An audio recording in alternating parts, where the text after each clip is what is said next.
Front पे तो वसामा एजाज है, लेकिन इसके पीछे रज़िया सुल्ताना जो नेशनल असम्बली में लाइब्रेरी एंड रिसर्च की डायरेक्टर जनरल हैं, उनकी फूफो ने मुझे नेशनल असम्बली के अंदर बुलाकर धमकियां दी। इसकी तरफ से मुझे बहुत फोर्स किया गया कि मुझे कैश दिया जाए, लेकिन मैंने इसे कहा कि नहीं, मैं बैंक की तरफ से ऑनलाइन ट्रांसफ़र करूँगी, क्योंकि मेरे पास उससे बड़ा सबूत आपको पता है कोई भी नहीं होता। जबकि उनकी तरफ से जो मुझे कहा गया कि मैं 20 लाख दे चुकी हूँ, उनके पास कोई सबूत नहीं है। आपके पास पूरा सबूत मौजूद है? 100% मौजूद है, और मैं 100% हल्फन ये बात कह सकती हूँ कि उन्होंने मेरे साथ इस तरह फ्रॉड करके मेरी रकम ली और मुझे वापस नहीं कर रही। इस तरह की मजीद वीडियोस देखने के लिए हमारे चैनल को सब्सक्राइब और वीडियो को लाइक करना मत भूलिएगा। बेल आइकन भी प्रेस कीजिएगा। शुक्रिया। अस्सलाम वालेकुम नाज़रीन, आपका मेज़बान दोस्त सईद दानिश काज़मी आपकी खिदमत में हाजिर हैं और आप देख रहे हैं 69 न्यूज़। नाज़रीन, आज मैं मौजूद गौरी टाउन इस्लामाबाद में मौजूद हूँ, जहाँ पर बुशरा अरशद नामी खातून, जिनके साथ एक बहुत बड़ा फ्रॉड होता है। इन्हें एक पता चलता है कि इनके एक करीबी हैं जिन्होंने इनको मैसेज किया, बाकायदा इनको अपने ट्रस्ट में लिया कि आप 10 लाख रुपए इन्वेस्ट करें, हम आपको हर मंथली जो है 3 लाख रुपए देंगे। फिर इनके मना करने के बावजूद भी उन्होंने इनको फ़ोर्स किया। आखिर क्यों फ़ोर्स किया, ये सब किस तरह हुआ, ये सब जानते हैं, इन्हीं की ज़ुबान, इन्हीं की कहानी। अच्छा, आप मुझे ये बताएं कि ये जो फ्रॉडी गैंग है, ये कौन है और इसका ताल्लुक़ कहाँ से है? आप इनको जानती हैं? इनका नाम क्या है?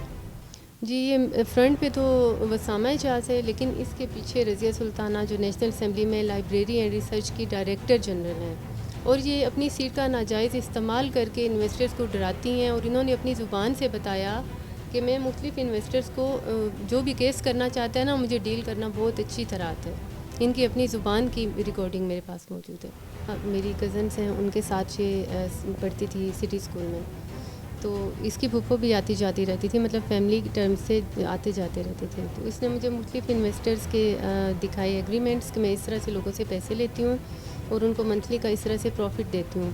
और मुझसे इसने 16 मंथ्स का एग्रीमेंट किया और मैं नहीं करना चाह रही थी, लेकिन इसने मुझे फ़ोर्स किया और डिफरेंट मुझे और दिखाए मुख्तलिफ़ लोगों के इन्वेस्टमेंट्स के वो एग्रीमेंट हुए हुए थे।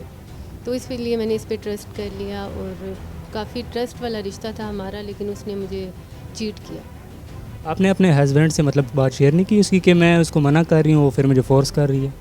हम सब ने उनसे मिले हैं, ये नहीं कि मैंने उनको बग़ैर बताए पैसे दिए हैं। मतलब हमारी फ़ैमिली में वो आई है और उसने बाकायदा हमें यकीन दहानी करवाई कि मैं आपको इतने पैसे दिया करूँगी। ये भी मिले हैं और मेरे बहनोई हैं वो मिले हैं, मतलब पूरी फ़ैमिली को जानती थी। तो सब ने आपस में मिल के और उसने हमें यकीन दिलाया कि मेरी इस तरह फूफो हैं, तो अगर मुझसे कोई लॉस हो भी गया तो वो आपको पैसे वापस करेंगी। बल्कि सिक्योरिटी चेक्स भी देने पे वो तैयार थी, तो इस वजह से हमने इतनी बड़ी रकम दी थी।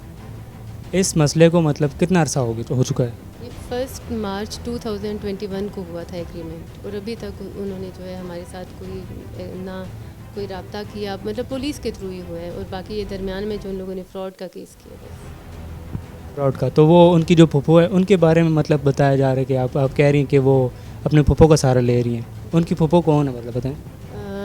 पैसे इसने लिए थे जब 4-5 माह तक इसने मुझे कोई रकम नहीं दी, तो मैंने इससे जब बहुत ज़्यादा फ़ोर्स किया तो इसने कहा कि फूफो सारे इन्वेस्टर्स को डील करती हैं, आप उनके पास जाएं। मैंने कहा मैंने तो आपको पैसे दिए हैं, मैं उनके पास किस हिसाब से जा सकती हूँ। तो फिर इसकी फूफो ने खुद ही मुझे नेशनल असम्बली के अंदर बुलाया। मैंने उनसे नहीं कहा कि मुझे बुलाएं या मुझे पैसे दें, मेरा इनके साथ था। तो फूफो ने जब बुलाया तो वहाँ जाके फिर उन्होंने एक नया फ्रॉड शुरू कर दिया और मुझे ब्लैकमेल करना शुरू कर दिया कि मैं आप पे उल्टा केस कर दूँगी। आपने कितने पैसे इन्वेस्ट किए थे और उसने क्या बताया था कि मैं इतने पैसे आपको वापसी दे सकती हूँ?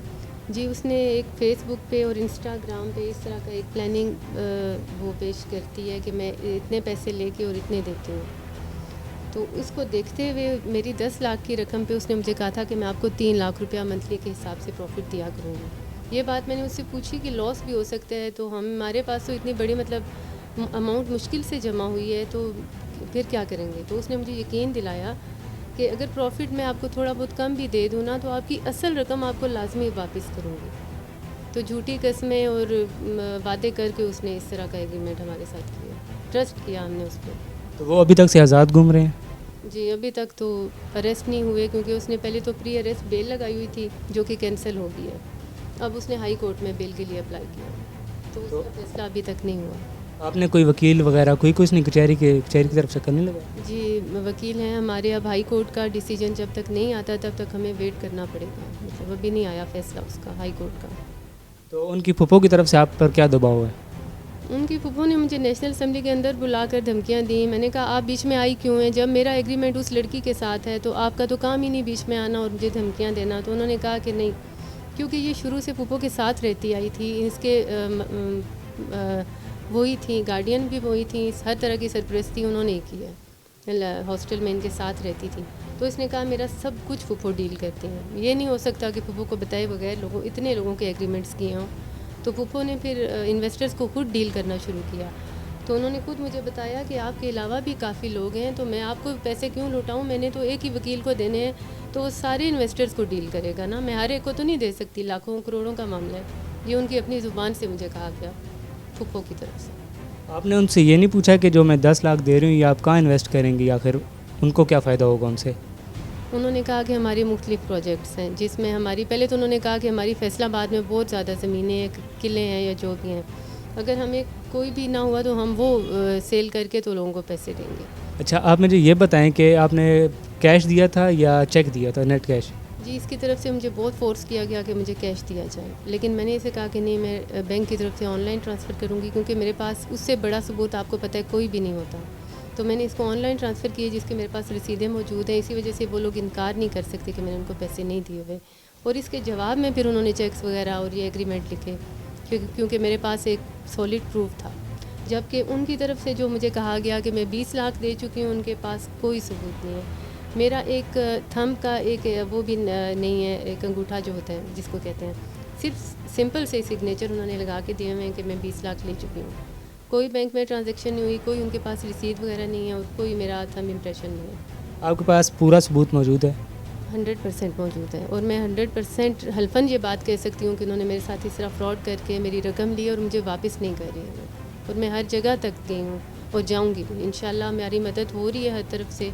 पुलिस की तरफ से भी हमें अच्छा रिस्पांस मिला, वो हमारे साथ बहुत अच्छा कोऑपरेट कर रहे हैं। अब हाई कोर्ट के फैसले का मुझे इंतज़ार है। अच्छा, आप मुझे ये बताएं कि जब आप पुलिस की तरफ गई तो इतना अरसे बाद आप गई, उन्होंने आपको कुछ नहीं कहा कि आप इतने अरसे बाद आई हैं, अब हम आपका केस नहीं हैंडल करते? सबसे पहली बात तो ये है कि इन लोगों ने मुझे कहा था कि हमारे बैंक जो हैं उनके अकाउंट्स ब्लॉक हुए हैं, क्योंकि ट्रांजैक्शन हमारी जो है 80 लाख से ऊपर हो गई है, तो आपको थोड़ा वेट करना पड़ेगा, आपको हम पैसे देंगे। इन सब की मेरे पास प्रूफ मौजूद है इनकी चैट्स में।